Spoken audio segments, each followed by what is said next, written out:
Hey guys, welcome back to my channel, and as promised, that's my dog barking. Okay, welcome back to my channel. Now, as promised, these are signs of autism that I saw in Max as he became a toddler.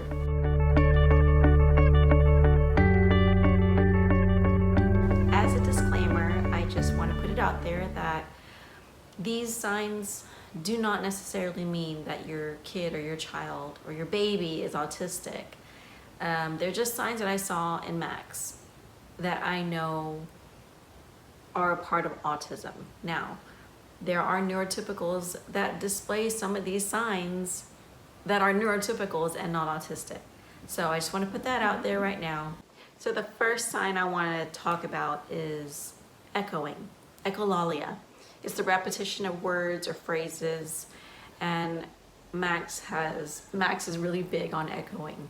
A lot of people on YouTube and Instagram have messaged me about it because it's pretty frequent with him.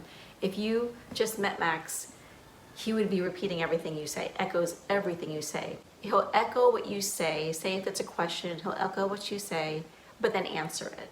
So at 4 years old now, Max didn't used to do this before, but now he does repeat exactly what I say before he answers it. For instance, Max, did you brush your teeth? He'll say, did you brush your teeth? Max, did you brush your teeth? Did you brush your teeth? Yes. And that's what the conversations are like nowadays. So the next sign that I noticed was scripting. Max scripts all day long. Scripting is pretty much memorizing everything he hears on TV, could be a movie, could be a cartoon, it could be a conversation that he overhears. And it draws a lot of attraction to his stimulation. He will absorb it very easily. He's very good at that. And not only does he memorize the words, but he will memorize the facial expressions that the character has, the tone that they have, the body movement.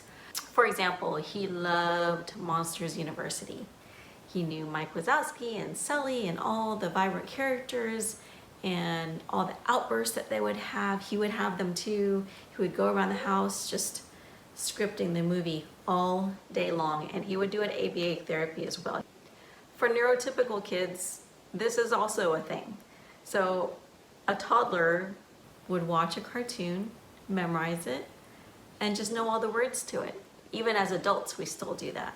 But I feel like there is a difference when you're autistic. It is constant in your head. It is constant in his head. I almost feel like sometimes he cannot focus on me, on what I'm saying so much, because he's scripting all the time. So to me, that is the big difference. So sometimes focus is troublesome because he's scripting so much. Another sign is visual hypersensitivity. And if you're autistic and you're watching and there's a better choice of words for that, please let me know. He has had visual hypersensitivity since he was a baby. I could tell he was always very interested in lights and could stare at them for long periods of time. I hope you guys can hear me. Max's iPad is a little loud, but bear with me here. He's on his screen time while I film this. There are a lot of autistics that have hypersensitivities to sounds. I also think that a lot of neurotypical toddlers have hypersensitivities to sounds. You won't just see autistics cover their ears when they hear loud sounds. You'll see neurotypical toddlers do that when they hear loud sounds. So I wouldn't be too concerned if your child does do that. Another sign I want to touch on is physical touch. So I know it seems like Max loves my physical touch, and I think he does for the most part, but since he was a baby, I really cannot hold Max for long periods of time, especially when he was a baby. Actually, he'd squirm out of my arms, or he just cannot sit still. That is actually Max. One more sign I want to talk about is aggression. Max had lots of flopping and throwing and screaming after about 2 years old. He wasn't able to communicate as well with me just yet. At least verbally, he wasn't able to. Screaming, he would scream at the top of his lungs when he was upset. Flopping, he would flop to the floor.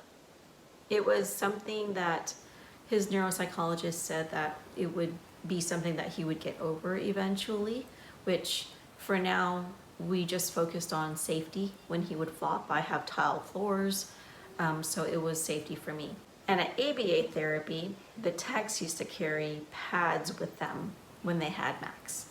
So when they flopped, they would stick it right under him just to protect his head and everything.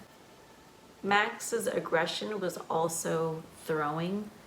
He would be so upset or so overwhelmed with emotion that he would find the first object within hand's reach to throw it. Oh gosh, I remember these days. They were kind of hard too. So it got to a point to where when I knew that he was having an abundance of emotion in him, I had to clear the area. If there was a car near him, I had to take the car right away because I knew he would grab it just so he can throw it. Now he wasn't necessarily, not necessarily throwing it at me or anyone in particular, but that was where his aggression, his emotions were going towards in order to feel better. And it hurt me to see him like that because I didn't want him to feel like he needed to let out his emotion by throwing things. It's just not the way I wanted him to learn how to control his emotions. And that concludes my video for today.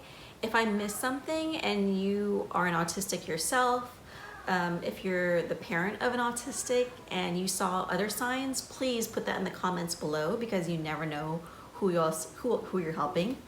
And don't forget to hit the link to subscribe. Thanks for watching.